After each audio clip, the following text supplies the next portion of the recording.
Chapter 1. No Excuses, No Alibis.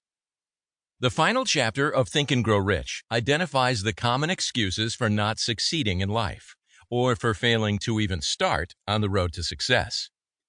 Just as I decided to reject all of them, you should examine these, as well as potentially countless others, in order to determine whether you are using alibis as excuses, then do the essential work of casting them aside.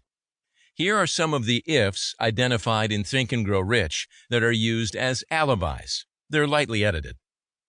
If I didn't have a spouse and family, if I only had somebody to help me, if I had enough pull, if I only embraced past opportunities, if I had money, if my family understood me, if I had a good education, if I lived in a big city, if I could get a job, if I could just get started, if I had good health, if I were only free, if I only had time, if I could just get a break, if times were better, if I could only get out of debt, if people understood me, if I hadn't failed, if conditions were only different, if I only knew how, if I could live my life over, if everyone didn't oppose me, if I did not fear what they would say, if I were sure of myself, if I had been given a chance, if luck were not against me, if people did not have it in for me, if I had not been born under the wrong star, if I were only younger, if I had not lost all my money, if I only could do what I want, if I had a different past, if I had been born rich,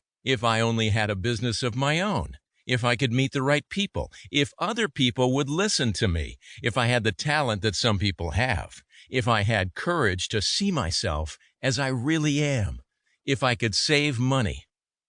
Have you ever used one of these or a similar excuse? Many people lean on such alibis not only to justify a lack of success, but also why they never even attempted to achieve their dreams. I certainly could have defaulted to any of these alibis and many more. After all, I dropped out of school at 12, left home, and remained homeless until I was 17.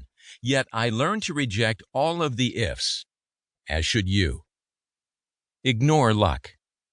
I avoid using the word luck, especially when people tell me that they just wished that they had better luck or could catch a lucky break.